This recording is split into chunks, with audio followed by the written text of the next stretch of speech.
Hello, welcome to Unequal Sequel Extra. Yes, you may have noticed it's the end of July. We've made it, everyone. Congratulations, round of applause. Woo. It's a slight weird month, isn't it? Really. It's been a busy month for me and Rich, so be prepared for not a lot going on this end. But we hope you're all well. I've watched a ton of sequels, but all of them for the podcast, and none that I can talk about on this episode. Exactly, because I'm not quite. Well, we can talk about the ones that have been released, I guess, if you want to talk about any extra stuff that we didn't talk about with people. But no, we've watched a lot of sequels. And apart from that, I haven't watched really any of sequels. But we'll get to that in Sequel Club and Movie Club and TV Club and anything else. But that other voice you can hear is Rich. So say hi, Rich. Hi, Rich. There he is. We talk about sequels. This is Unequal Sequel. And this is the end of the month roundup, which... weirdly, is quite popular and does well, and people really enjoy them. And I never understand why, but thank you for listening to them. I always enjoy it because I don't have to do a synopsis. That's true, but you do have to try and remember what we've watched in the last. Oh no, weeks. I do, don't I? Yeah. Right. Okay. So what you've got? There's challenge. three sequels. That's all you have to remember. Just 3 of them this week. Insidious: The Red Door. Was that this month? It was. I love how you never get them in order, but we'll go for it. I'm not going to do it in order because... Of course not. That would be madness. Why would we do that? It's just when they come out of my head, Dave. I've got to be honest, it's hit and miss if I can remember them all this month. It's hit and miss. You can remember people's names at this point. Sometimes. Yeah. It's hit and miss. I can remember my own name at this point. Okay, right. So... Insidious: The Red Door. So what's happening is they're sticking out. They're coming to me in the order that I like. I remember Insidious because we tried to record it like 3 times and it didn't work out. Good point. Indiana Jones 5 and the Dial of Destiny. Mm-hmm. We watched that as well. That was the first one. It was the first one, and it was Mission Impossible: Dead Reckoning Part 1. Lovely, you got the whole name. Yeah, at least it was a very sequely month. It was for releases. Very sequely. It feels like it's been a really busy month for us, actually. Really, I feel like busy we've recorded a lot, which is probably not helped by the fact that we did record once and my microphone didn't work, and then we had to record all the episodes again. Sorry. It's been a really weird month because yes, we completed recording season 5. It's all in the bag. Yeah. Everyone's words are now on my computer. Yes. We are nearly finished editing actually, and they'll all be released and lined up. We also tried to record Insidious in the car, like a Cinemile one. That went horribly wrong.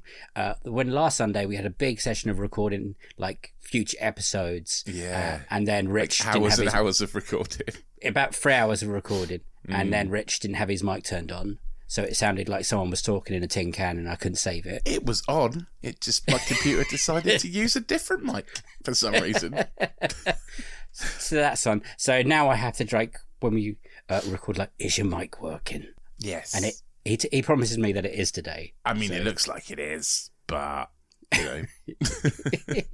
So we've done a lot of recording, and we've done another Slice stuff, Disenfranchised, and Box Set Mentality. We've started from the Dust Till Dawn stuff as well, which is great. Go check that out on anotherslice.com. And when this comes out, you would have also listened to Stargate on Disenfranchised, which we can all admit is a 5-star stunner. No? It's good. Okay, so that's done. We had a good month. Enjoyed ourselves. I didn't have to put out the call to send things in because people sent stuff in. Yeah, it's nice. Incredible. So be prepared. There are a few secret questions that I forgot to send to you. Oh, okay. Right. When I say good. forgot, I quite like off the cuff you panicking. Cheers. Thanks, mate. So anyway, I'll try and do this in order of what they're released. So we got a few Indiana Jones. We've got a couple Mission Impossible. Okay. Cool. So from Josh Barton.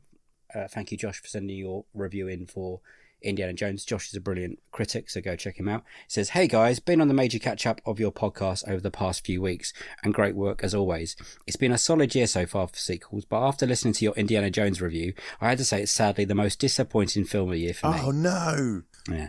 Had so much hope it'd be really good, but after a solid start, it slowly starts to become a bit of a slog, nearly derailing itself entirely with a bad final act. I liked the very end, but how they got there should and probably could have been different.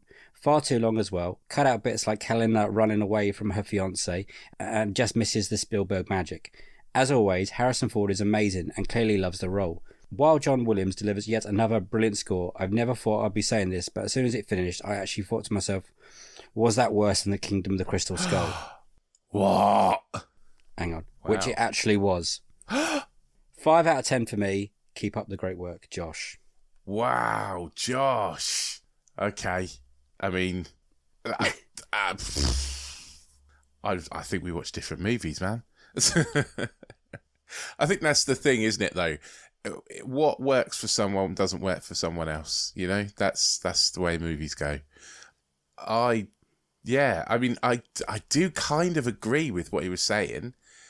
Yes, I couldn't argue any of his faults. No, I do agree with some of the points he's making in terms of the faults of the movie.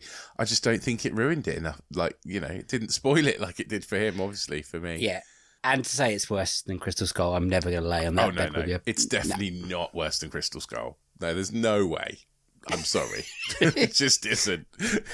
But thanks for sending that in. I've got a couple more positive ones, I think. Okay, so this is from Podcast Action Hero from Twitter, so thank you for your comments. It says, nice to hear some positivity about this movie. I broadly agree with all your points, except I loved Helena Shaw. The biggest problem the movie has, in my opinion, is the era it's been released into, and a modern movie practices that don't really mesh with indie's vibe as a scrappy, dirty DIY series. Still, way better than Crystal Skull. And that was from Jamie, from Podcast Action Hero. Yeah, I mean, agreed. It is better than Crystal Skull. But hey, there you go. Not for everybody, though. Exactly. He liked Helena, but that was more positive. I think it's a very mixed bag of Indiana Jones. I came round to Helena a bit more after after our conversation. Yeah, I think I came round to her a bit. Got another one. It's from Tom Barnes from Instagram as well. So thanks for sending the comment in. It says, agree with pretty much all you said. I had a blast with this, but can see why it's not connecting with a lot of folks. One for us oldies, I guess. Think it's a shame that Ki Hun Kwan didn't make a comeback sooner. If he had, they would have definitely had him in this adventure and could have been amazing. Oh, that would have been good, wouldn't it? As a short round. He would have loved to be in it as well, I think. Yeah, I bet he would. Yeah. So it definitely has split the audience, I would say, especially our audience. Also, shall I read what my brother said? Did I read this out? I can't remember. I don't know, but come on then. Let's read what your brother said. He said, actually, I've got 2 reviews from him, actually. Yeah, I know about one of them. I've not heard this one, I think. So this is from my brother, Andy. He says, so, saw Indy on Friday. It's bloody awful. Oh, hang on, though, but your brother does have notoriously bad taste in movies, though, right? He'll argue that fact, Rich, and you can fight him for it because you're bigger than him. I said, I mean, you're wrong. It's good. 4th best indie film. It's all there. Has the same DNA as the original 3. Has the same beats. Pretty much, it's fun. And he just put, it's just about makes it watchable. It's got way too much CGI, and the 4th one shouldn't count as that is unwatchable. So we all agree. Oh, yeah, and he says the end was boring. And then I replied, as far as the CGI goes, it's a lot better than most what you've seen in the last couple of years. I'm guessing you're talking about the 3rd act. And then he replied, I miss the days when people would get in a car and actually drive around, blow things up, Mission Impossible style. You knew that you wouldn't get hurt, but the risk was there. Films now lean too much towards the CGI. And then carries on. The ex-wife appearing was, yes, sentimental and brought the story back around. It just felt a little rushed to me. So thank you, Andrew, for sending me your thoughts of Indiana Jones and making me angry before I went to bed once. But you know, it's not for everyone, and that's fine, I guess. Yeah, of course it's fine. Not everyone has to like the same things. You know, that's what makes the world good. Nobody has to like the same stuff as everyone else. Yes, that's true. I've got a couple more classic Esteban questions. Do you want to hear them? Yeah, always. Because I always like dropping these on Rich. So he says, just heard the bonus bit on Another Slice where Clarice, and she used the phrase, she's an arsehole, a couple of times. Whenever I hear this, I immediately have the scene from Weird Science when the boys come back from the blues bar and Bill Paxton had just been a dick about them drunk and blackmails his younger brother. As he walks off, Gary, the drunkest one, turns to Wyatt and says, "He's an arsehole." I put this down to me watching it so much back in the 80s. It engraved into my psyche. Do you ever have strong recall of movie moments triggered by the simplest of things, or am I just simple? The latter is more likely. Does that make sense to you? It does make sense. Yeah, I mean, I think there are lines from movies that stick in my brain. That I use every day. Yeah, that I use all the time. And now that I'm thinking about it, I can't think of any. Well, I've got a couple. I quite often quote, "You're doing it, Peter," from Hook. Multiple times of the day tomorrow. "You're doing it, Peter," when we're like successful or something. Nice. I like that. When I've reached a top of a big building, like climbing lots of stairs, Harry, I've reached the top from Home Alone 2, quite often pops into my mind. Lots of Home Alone. Or Another Year in the Trenches. Again, that's Home Alone 2. I think mainly Home Alone 2 quotes. The Force is strong with this one. Lots of Star Wars ones. I can't think. I know there are loads, and I can't think of any. Oh, I can think of one. Whenever I'm trying to get everyone in, all the family in the car, I'll always be like, "Get to the chopper!" Oh yeah, that's that's a standard one. That's a standard one. I don't know. I can't think. There are loads though, definitely. This is the problem with springing questions on me. Yeah, Houston, we have a problem. Yeah, it's used a lot. Yeah, that's used a lot. That's used a lot. Like accidental and break things, and I have notoriously bad luck with trying to do DIY. That's so much now, I just don't bother doing it. Because I know things go wrong around me. But yeah, Peter, you're doing it, Peter, is the one I use the most, I would say. But there are, like, in terms of like things that bring you back to, little things that bring you back to a movie. Memory wise. Yeah, it's normally like music, I think, for me.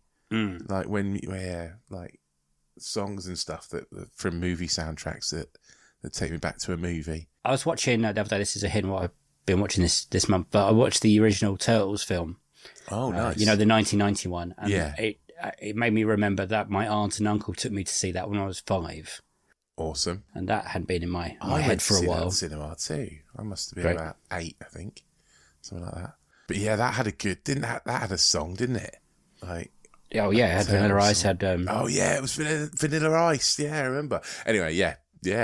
Cool. Goes like that. He's also got another question. Okay. Just heard your review of the latest Milking of the Insidious Cash Cow, and pleased to hear that I'm not the only one non-fan of the silence boo genre of the film. Oh, yeah. I rate these films that what I call carpet time. It's where I try to look... It's quite funny, this. It's where I try to look like I'm watching the movie during the scary bits. I'm actually staring at the floor. Done that. The most amount of carpet time during a movie so far I watched is The Woman in Black, when I noticed the flooring at the local cinema was the same as the hotel in The Shining. Which horror movie gave you the most heebie-jeebies and possibly the need to change your pants? Oh, okay. I've got one, I would say. I don't think I've ever been truly scared by a horror movie. Rich knows I'm very jumpy, because I jump a lot. Yeah, you're very jumpy. I'm not very jumpy. I guess it's more like kind of psychological stuff that gets in my head and doesn't come out. It's not really scared. It's more kind of like you find yourself thinking about it at 2:00 in the morning randomly. Yes, you know? But have you ever watched The Descent? No, I have. Oh, have I? I will never watch that movie ever again, because it scared the living shit out of me. It's a Neil Marshall film, and it's about 4 or 5 women who go down caving. Yeah, caving. Yeah. And there's creatures down there. Yeah. And the first couple of scenes when you see the creatures are purely terrifying, and one of them is through a camcorder, and it absolutely shook me up. I mean, I lost my shit. And then I tried to watch the sequel one day, and there's a bit when they find the camcorder and they replayed that scene through the camcorder. And I was like, nope, I am not going down that cave. I have actually seen that movie. It does ring a bell. I can't really remember it. It's scary. But yeah. Don't like being caves and, very claustrophobic, and it's really well done. I mean, it's quite a recent one, but I think Raw probably is the only one that stuck with me for a while. Raw, yeah, it really does linger in your psyche, doesn't it? And you're like... The kind of bit where she wakes up and with her roommate and she realises that she might have eaten him. You know, I think that's... May have eaten him? Well, I think it's her sister, isn't it, really? It is the sister. Yeah. Yeah. A whole that film when she eats the finger as well is just... Yeah. It's all quite disturbing. Yeah. I can't think of anything off the top of my head now that's really sticks in my brain. I remember watching a film called Lights Out at the cinema, and I jumped a lot about that. It's about a creature that moves in the dark. Oh, another film that stated... which probably no one's ever really watched, is a film called They. Have you ever heard of a film called They? No. Came out in like 2002. I was at college and I watched it. And I think it's really, not many people have seen it, so go and check it out. But you know they're near when lights flicker and babies cry. And it's about like the boogeyman in the closet. And that, for a while, really fucked me up. Really scary. And it's one of those films you don't really want to return to because it was so good in your head the first time that you watched it that you'll probably watch it now and it won't be as good. And that will be disappointing for me. So I'm just going to leave that, remembering that was a good film at that point. Yeah. Like Blair Witch Project before everyone ruined it by parodying it. The first time I saw Paranormal Activity. I didn't like that. I saw that at the cinema, actually. Did you? And I was just like, this is boring. See, Rich, you're so much braver than me because there's some bits in that film I really dropped. Just like maybe less sensitized, desensitized, whatever it is. But I don't know. I just find jump scares really dull after the first one. You know, I mean, Jurassic Park still when I was young. Proper nightmares, stuff like that. Yeah. We talked about Wrath of Khan. I had nightmares about Wrath of Khan for ages because I was far too young to watch that. And the bugs going in their ears and stuff. Yeah. Okay, so let's move on to Mission Impossible, and we'll talk about. Alex Powell sent an email in. It says, "Hi, it's very difficult to review a part one of a movie. It would be like pausing in the middle of a movie and giving it a review." Well, that's exactly what we did, Alex. I enjoy the characters of the IMF team dynamic and the jokes that happen between them. Although I felt at times the talking scenes go on a little bit too much at this point, I don't see why it has to be a two-parter. Well, no. Yeah. They just keep putting crazy stunts in the middle of them and try and build a story around them. Spoilers. I don't think Ilsa is actually killed off. I think this is Ethan trying to make his team invisible to the AI. That's interesting. We did think of that. Gabriel, I don't know why he has to be contacted to Ethan's past. I felt the same came across as the Merovingian in The Architect from the Matrix movies.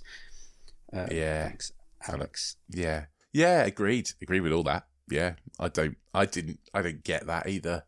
I think like we did have a joke about, you know, how do you meet an AI? How do you become an AI's henchman? Tinder, I job suppose. Interview? What they do? Advertise? It's a bit strange. Wanted henchman. Also on Mission Impossible, another Alex from Twitter. Mission Impossible felt like half a movie. It was an interesting film. I enjoyed the action for the most part. I'm looking forward to part 2. I couldn't help feeling the reason this film is a two-parter is because they kept adding to it during the lockdowns while originally filming. Again, could well be right there. Stunts came first, story comes second, and then they try and fill in the rest. And it's up to you if you think that is a good thing or not, to be honest. That's up to you. I'm not getting involved in that. I've got one more thing to talk about, which is Esteban sent her again. In my advancing years, I find myself trying to... Oh, so this is about Another Slice, okay? Okay, right. So Another Slice, you know what's going on. In my advancing year, I'm trying to find myself trying to Google stuff that I've forgotten. Since signing up to Another Slice, I've been trying to work out what the clips are in the title music. Basically, Another Slice listeners have a different intro to the extra episodes. And I've put little quotes from famous films. He gives up. I would have gone Dark Knight, They Live, Jurassic Park, Dark Knight, Aliens, Hot Fuzz, which I know is wrong. Please, chaps, maybe a clue for the first one. You're mainly there. You've got 2 wrong, which is the first and last one. The first one, I'm not going to tell you what it is, but it is from an animated film. There's your clue. And the last one, you've got the actor right, but the wrong film. And then he's asking, can we update the clips and make a little game of it? Yes and no. I will update soon. I'll make some new ones, but yeah, I'm not going to do that weekly because that's far too much work for me. But I have been thinking about doing some more clips and some more quotes, and it might be fun to play a game. I might make them harder for you, Esteban. So that's your fault for that one. And I believe that's all we've got. Well, you've got another one from Andy though, haven't you? Oh, about Mission Impossible. Yeah, I like the Dave's Brothers movie reviews because they're always a bit wild. He's mental. Andy was really excited for Mission Impossible, the new one. Have you seen Mission Impossible yet? We're going tomorrow. I'm absolutely buzzing about it, which is always dangerous. And I said, oh, I'm going tomorrow. Okay. So he said, because we talked about AI for a while, Okay. and he just sent me a message about Mission Impossible after he watched it. So I knew what it was about. And he just put, so good. Like up there with Top Gun Maverick. No. Yeah. I also said, let's not be crazy, but I enjoyed it. And then he put, the stunts and car chases are brilliant. I know it's not the same type of film, but it's everything Indiana isn't. So he's still bitter about that. I know he's going to survive, but at every twist and turn, you feel nervous. I don't think I did ever. I mean, personally, I'd watch Indiana Jones over Mission Impossible. I enjoyed Indy more. I still haven't decided, Rich. It's been a week. Still don't know where I sit on these films. Yeah, I mean, Mission Impossible was fine. It was fine, but you know, I didn't come out of it going, yes. I came out of Indy like, oh yeah, I enjoyed that. Yeah. I enjoy it. I don't know. I'm not going to give my answer probably until I've watched part 2 about that's Mission a good Impossible, point, isn't it? Yeah, you need the second part. Yeah, like a lot of people saying, I feel like it needs. It's only the first story bit of to a movie. really rank them. But as that part of the story, I definitely think it has problems, and like you and me all talk about, it is the story. The stunts are great. The music's great. Everyone in it is pretty good, apart from they underused. Yeah. Oh God, we're going off into another review about Mission Impossible. Yeah, we've talked about it already. If you want to hear about Mission Impossible 5, go back and listen to the review last week. Yes. Shall we do movie news? Yeah. Sequel news. I'm not going to lie to you, ladies and gents. It is barren.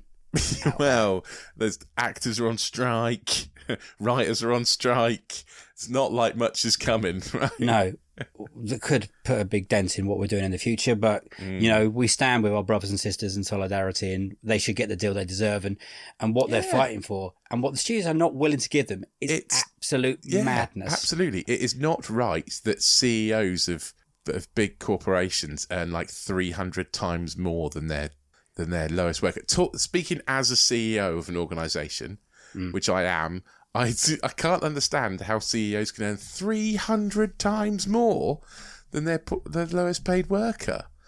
It's crazy that actors are not going to be out. They want to earn their property, their voice, and their face. So if it's used in AI or whatever down the line after they've died, or even not when they've died, when they're still alive in other films and stuff, that they won't like control those rights.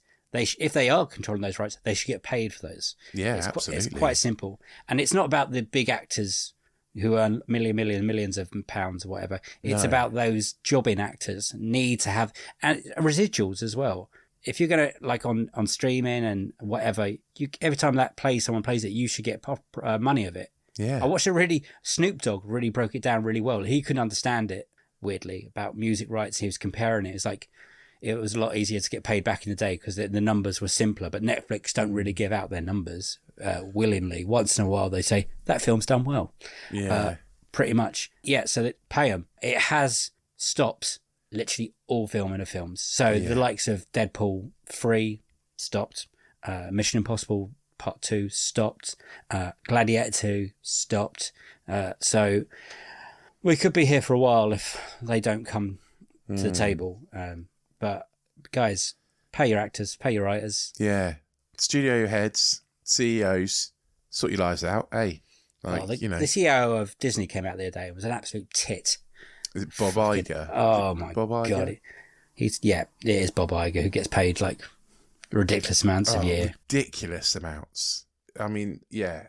Sorry, but nobody needs that much money. Yeah. And this comes to my first bit of news that means this, because actors are part of the strike, they won't promote their films. No. Basically. So it could push back a few films that are coming out. So there are rumours, and this isn't confirmed, so we can't stamp it in, that it's going to happen. But Dune 2, probably the next biggest sequel of this year. Yeah. It could be pushed back to 2024. Wow. Okay. So at the moment, it's meant to be released in the 3rd of November. Yeah.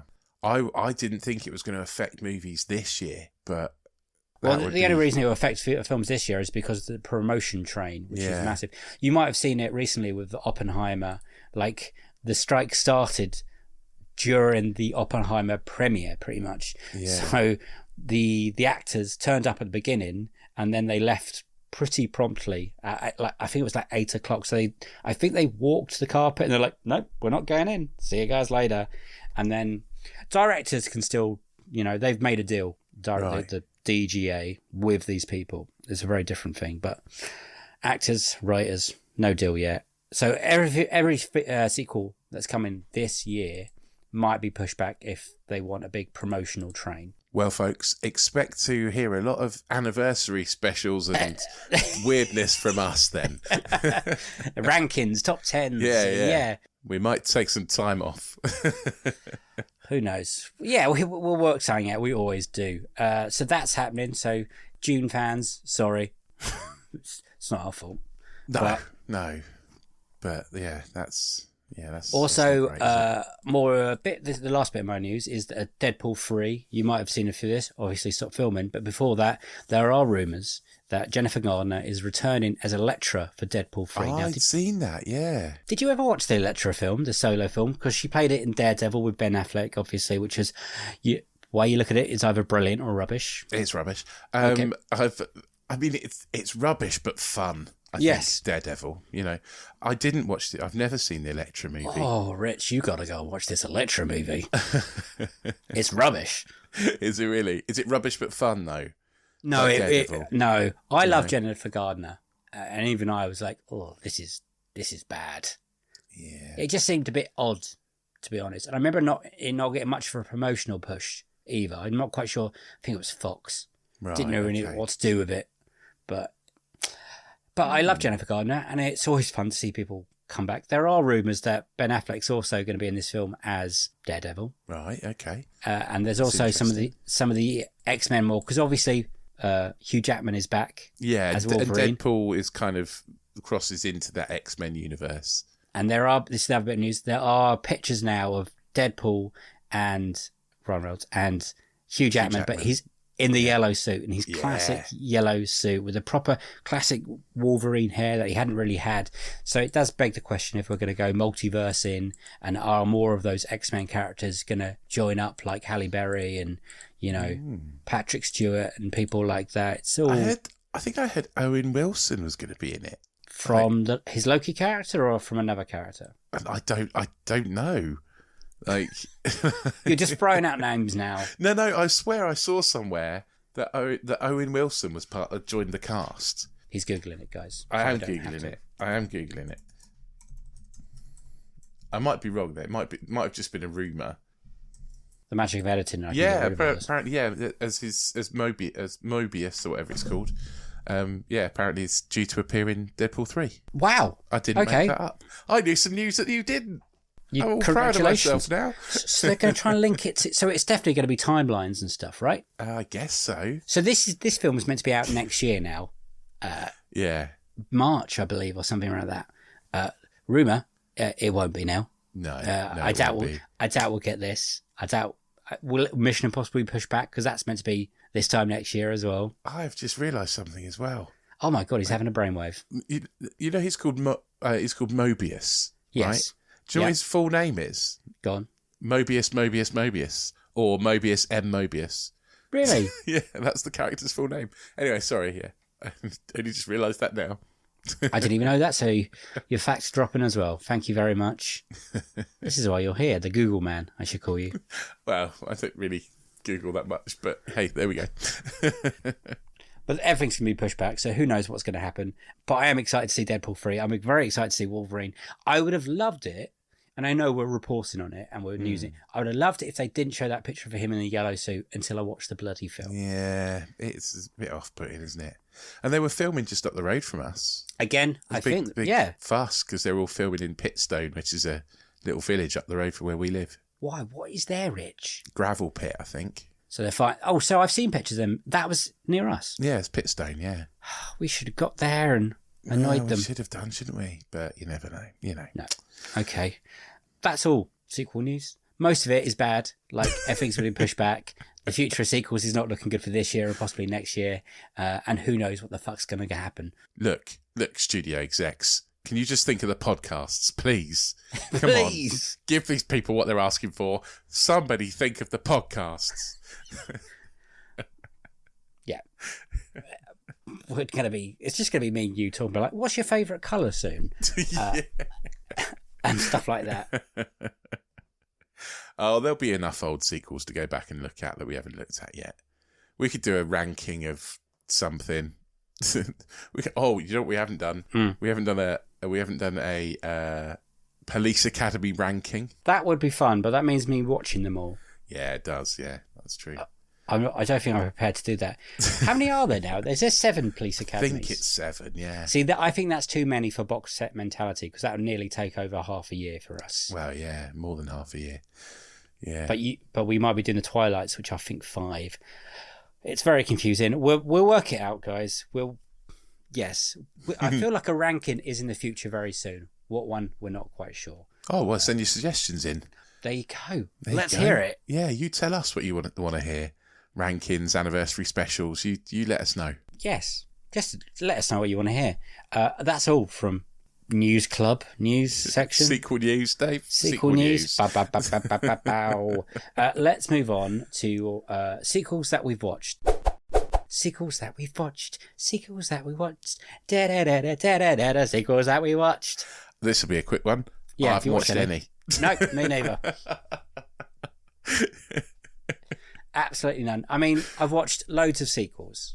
Yeah, loads me too. of sequels. But we've either reviewed them or they've been for the podcast. Yes, and by this point we would have done episode 7. Mike Munzer would have come out, and we can talk about We Were Brave Boys, and we were watched Brave Boys. Yeah, some horror films. We did. Yeah.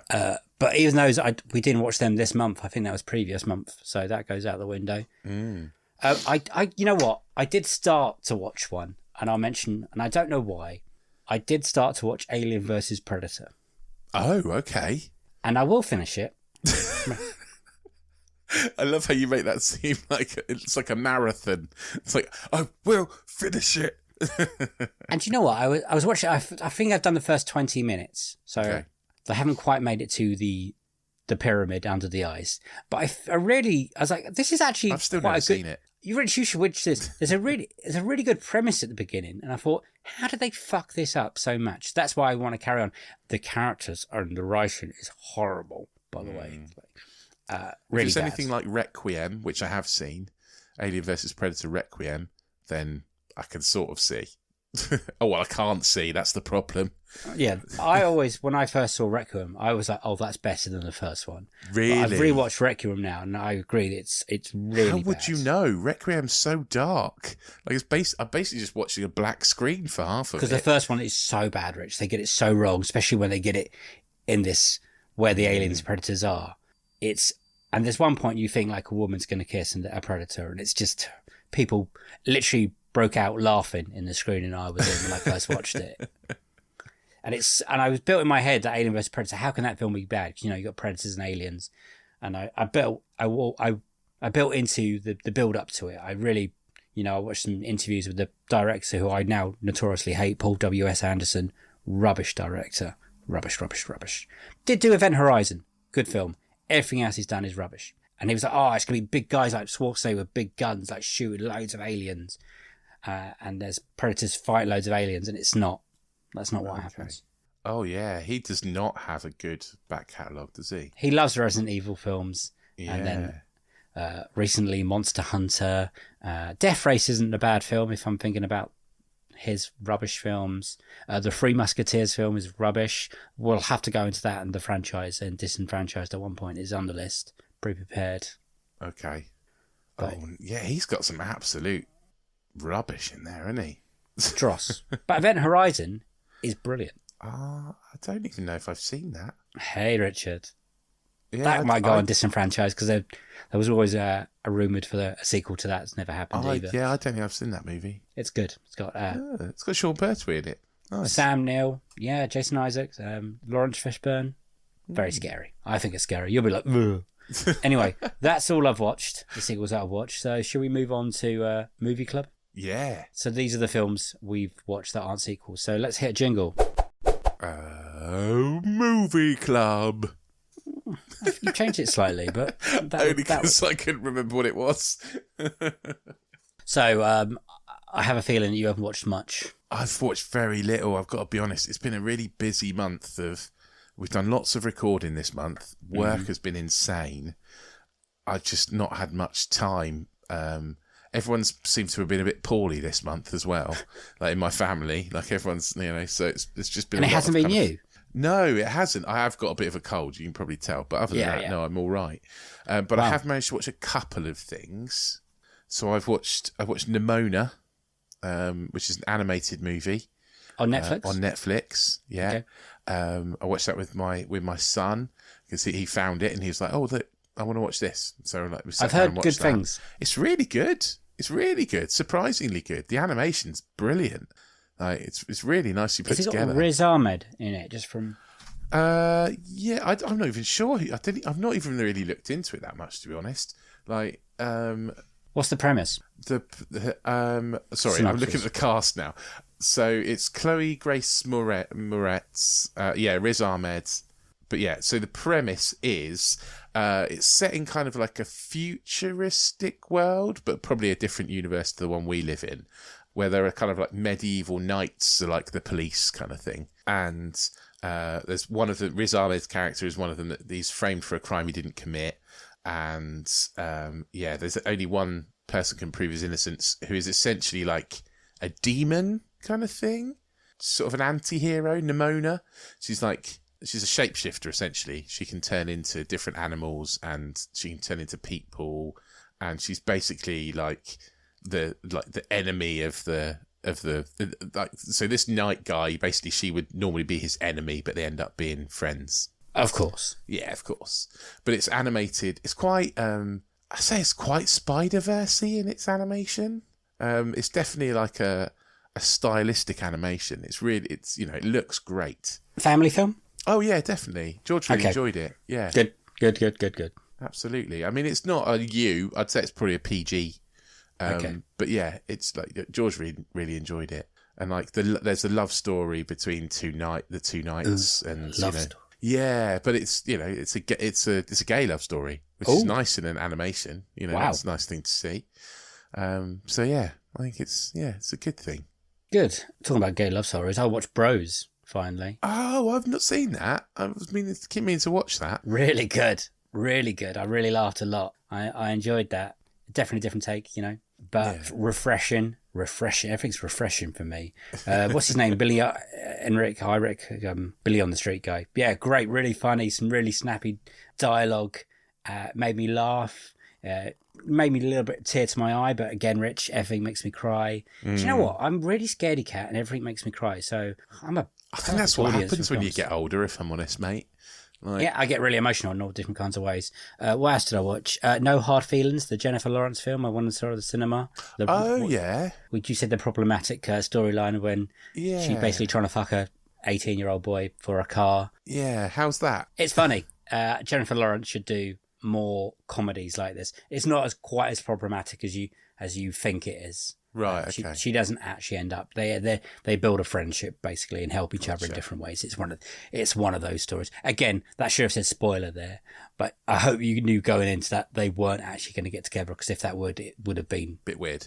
But I enjoyed that. She should definitely do more comedies. Matthew Broderick's in it. Some very funny person. The guy who plays the 18-year-old kid looks like he would be the spitting image if they ever made a Ratatouille film. He should play the chef. Luigi. That's all I had in my head. Is that he would be perfect for that character.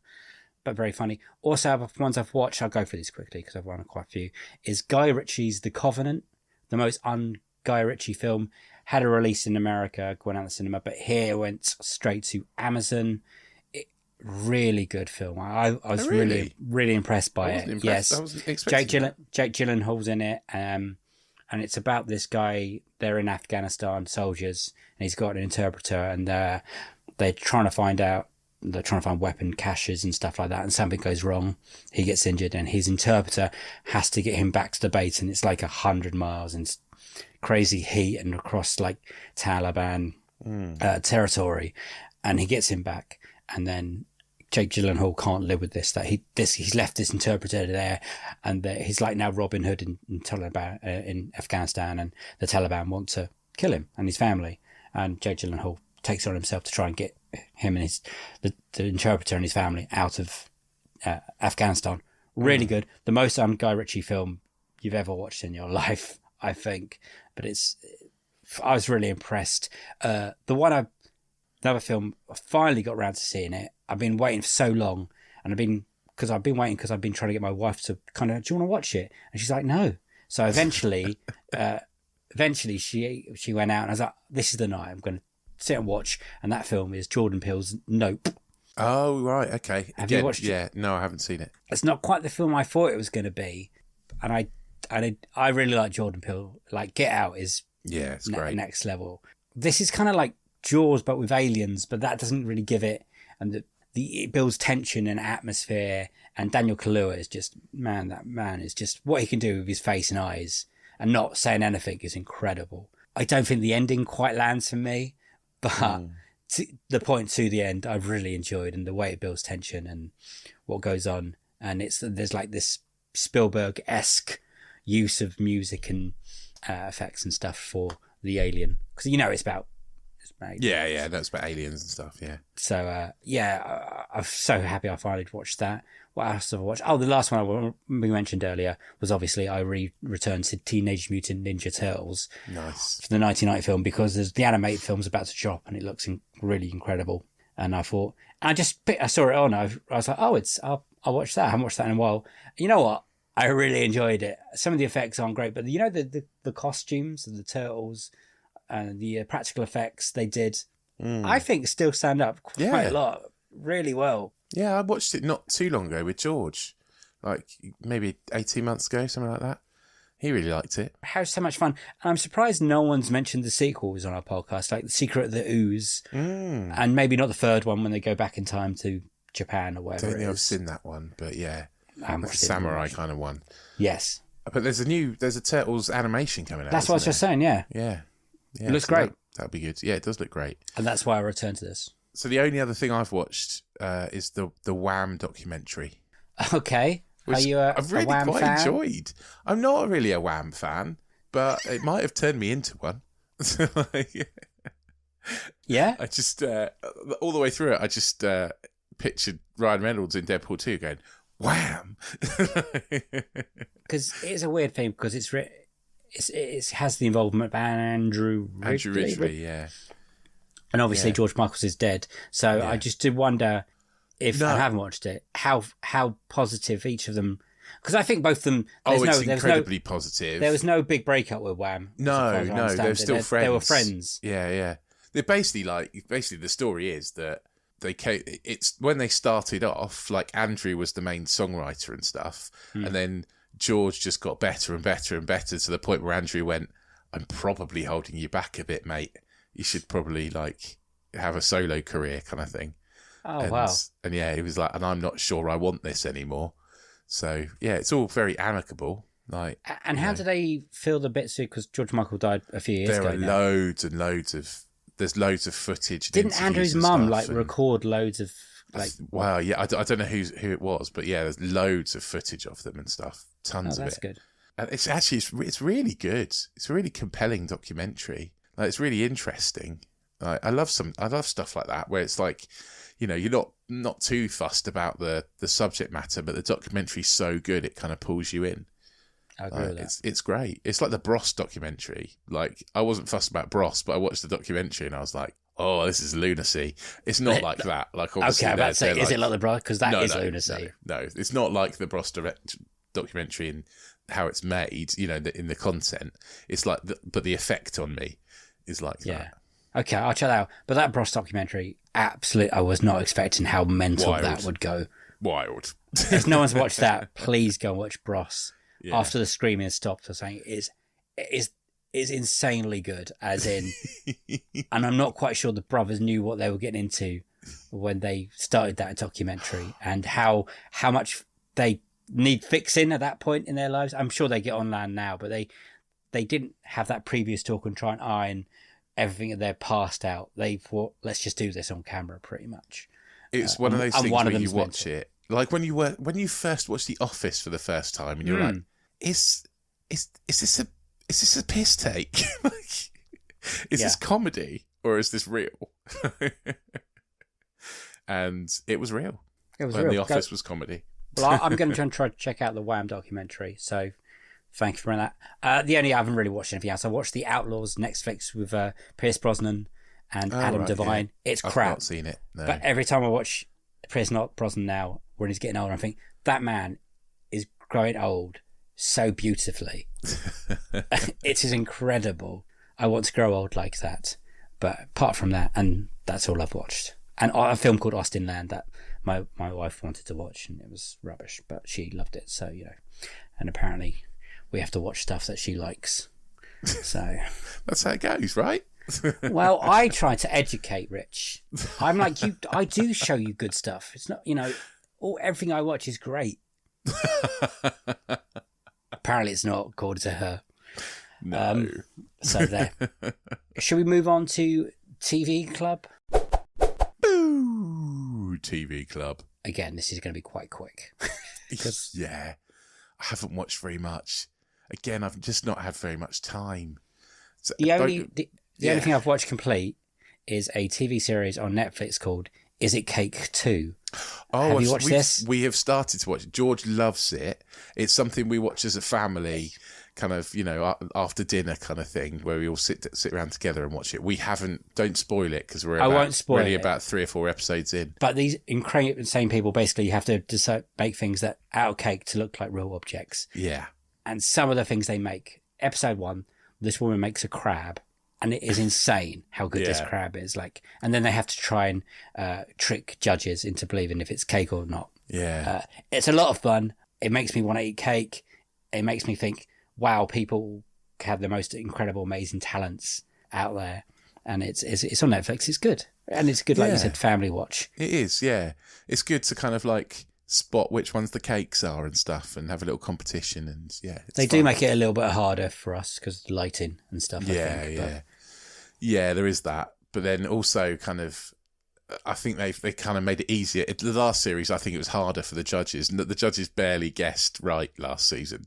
And then this season, they seem to be getting it a lot more often. Well, sometimes you can tell, but there's a few in the latter bits, and you're like, that is incredible how they've done that. There was one we watched recently, which was Doc Martin Boot, and we were like, the Boot. How is that? And we were looking at all of them, going, I don't even know. It's incredible. She's incredible. How she made that Doc Martin. It was just the laces and the stitching and stuff. Yeah, crazy. Yeah, crazy. I watched. It's very similar.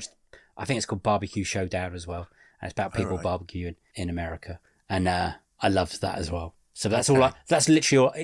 Food shows seem to be my go-to at the moment. Oh, okay. So everything I've watched, apart from Is It Cake 2, is on Disney Plus. So I've watched a bit of Secret Invasion. I haven't finished it yet. Yeah. I haven't watched all of it. How are you feeling about that? How many episodes? No, it's episode 5 now. I'm about 3 episodes. I think I've watched 3 episodes. I think it's all right. Episode 4, really good, by the way, I thought. Okay. When you get to it. It's different for a Marvel thing. It feels like a different kind of show. It's more of a spy thriller than it is a kind of bombastic Marvel movie. Well, that's Nick Fury, isn't it? Yeah. So it feels very different to the other Marvel stuff. I'm still not sure. I'm still a little marvelled out. So, yeah, still not sure how I feel about it. Wait for more Olivia Colman. She is having the time of her life in that. Okay. Oh, I'm talking of Olivia Colman. I've also been watching The Bear. Are you on to season 2 now then? I am on to season 2. Yeah. I watched season 1. I've just started season 1. Oh, I watched season 1 when season 1 came out, and so I really liked it, and I've been watching. I'm on season 2 now. Oh, don't tell me anything. I'm sorry I've spoiled it for you, but Olivia Colman pops up in a little cameo. I know a few people that pop up in the second season. It's great, and in the kitchen now when I'm cooking, there's a lot of chefing and hands in the corner and behind you and stuff like that. I think it's really well written. Really well written. I thought it was good. The way sometimes they marketed it makes it more of a comedy than it is. I mean, it's dark. It's not really. I mean, there are funny bits. There are funny bits, but I wouldn't say it was an all-out comedy. No. Absolutely not. A dramedy. Yes, let's call it that. Very, very good. I'm on episode 4 or 5 of the first season, so... Okay. I'm on about that of the second season. Yeah. We would have loved to have been invited to the launch thing of the Bear season 2 in London, guys, because they would have given us food. I saw it on Instagram and people... Oh, did people get fed, did they? I mean, a sequel. We're a sequel podcast. Season 2 is kind of a sequel. So, if anyone PR is listening, send me a T-shirt. Yeah, if you could wait until like the end of September when I can eat proper food again, that would be nice. Okay. Fair enough. That's all I've been watching TV. There's literally nothing big. No. And nothing's finished. And it's I'm like you, middle of Secret Invasion and stuff like that. I'm still doing Bob's Burgers. I've nearly made my way through 13 seasons of that. And then I can finally watch the movie. It's fun. It's good to watch. 20 minutes at lunchtime while I eat my sandwich. Nice. But nothing else is coming to mind at the moment. My wife watches lots of programs on murders and people dying and Love Island and stuff. Oh, yes. She loves Love Island, and that's when I edit. It works out well. Yeah. I get to ignore that, and she gets to love that. So Love Island is on, apparently. And there's lots of drama. That's all I know. Who knows? Shall we move on swiftly to release calendar? Oh, and this is subject to quite significant change. Well, I don't know now. Release calendar. Have to do that. So films coming out, sequels coming out in August. Now, be warned, guys. It's barren. August and January are the 2 months, it seems, when they don't release big sequels. There are other films, but sequels, no. So all we've got, August the 4th, is Meg 2, The Trench. Okay. That is the only sequel we have in August. Yeah. We have to think of some things to talk about then. There is the Blue Beetle on August the 18th, which is the new DC film. I don't think that counts as a sequel, though, does it? No, I don't think it does either, mate. But I was trying to really... Maybe we'll shoehorn it in somehow. Shoehorn it in. But other films coming out, or on July the 31st, when this comes out, the Teenage Mutant Ninja Turtles, Mutant Mayhem, the animated film we keep mentioning about. Mm-hmm. There is a comedy called Joyride. I don't know if you've seen the trailers. It looks very funny. August the 11th, we've got quite a few films on August 11th. There's The Haunted Mansion, the redux, the redo of Haunted Mansion. Oh, yeah. Starring Rosario Dawson, Jamie Lee Curtis, and some other people. Owen Wilson, again. Looks pretty fun from the trailers. Yeah, my son wants to see that. There is that Gran Turismo film with Orlando Bloom, David Harbour. Quite up for that, actually. Yeah, looks fun. Apparently, it's based on a true story. So yeah, it is. Yeah. I remember reading about that. So that should be fun. There's a film called The Last Voyage of the Dementor, which is about, Dracula. Oh, right, okay. Pretty much looks quite dark and good. I thought it was going to be a Harry Potter thing for a minute. No, it's about a vampire on a boat and it's killing everyone. Okay. August the 18th, there is a film called Strays, which is Will Ferrell voicing a dog. A bunch of dogs. Okay. Jamie Foxx. It looks. I think it's going to be R-rated. It's a bit rude. Oh, right, okay. August 25th, there's a film called The Blackening. I saw the trailer from this the other day. It looks quite funny. But that's it. August is.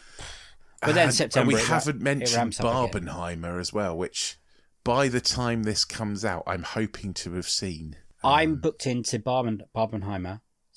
I'm going to Barbie today, which is Sunday, this evening, and then I'm booked in Friday afternoon for Oppenheimer because, and I have to just say, everything is fucking fully booked. Like, these films, box office, so good to see that cinemas are absolutely jam-packed. I think I've squeezed in a double bill on Thursday.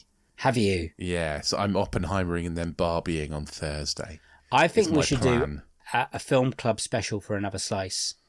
And review both. Just Barbenheimer special for Another Slice. Barbenheimer special. Sounds good. Yeah, we'll do that. And we'll talk about, because these are two big films, Oppenheimer and Barbie. And it seems that they're both going to make lots of money. I was worried that one wasn't going to do well. There'd be like that blame.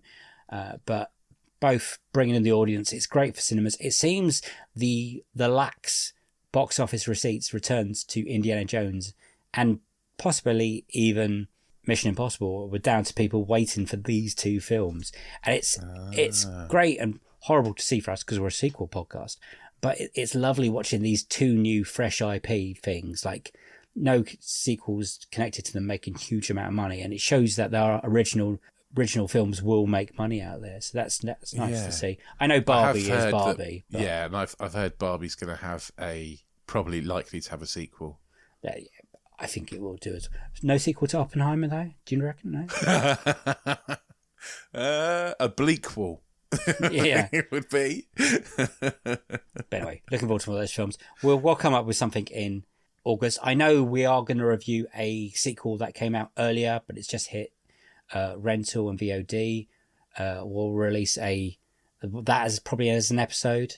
Okay. Have you watched it yet? No. Rich will have to re-rent that. Thanks to Another Slice subscribers, we can do that now. Yeah, and thank you, Another Slice subscribers.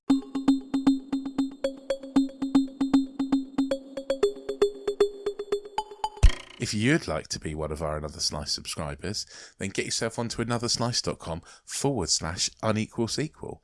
And when you're there, you can pay $2.99 a month. There are some freebies. You can check it out beforehand. But $2.99 a month will sign you up to our subscription service where you will get our review of Barbenheimer, which is Barbie and Oppenheimer, mixed together. You'll also get some extra bits and bobs. You'll get 2 extra podcasts, which are Box Set Mentality and Disenfranchised. And you'll get sequels to all of our interview episodes, which are great, by the way. They are great. They are very good. So yeah, get yourself over to anotherslice.com/unequal sequel, $2.99 a month. You can join our club. Come on. Join our little fan club. It's not as good as the Beano fan club from when I was a kid. We don't give out badges. We don't give out the free badges. Not yet, anyway. Not yet. But we might do that. Yeah. Maybe for Another Slice subscribers, there might be some merch coming your way. Maybe. Yeah, keep an eye out. We're getting much better being organised. We are, yeah. So, yeah, stuff's getting easier for us, Rich. Do you feel like stuff's getting easier? I know that you're still doing the big sale, but we're getting better at this, right? Well, yeah, definitely we are. And I also think $2.99 is a bit of a bargain, to be honest. Yeah, there we go. Back on it. You're getting you're getting quite a lot for £3 a month. Essentially, less than £3 a month. You're basically getting 3 extra podcasts for less than £1 each. So, I think it's worth it. Of course, not everyone is in that Another Slice club, but we do appreciate you listening to this one.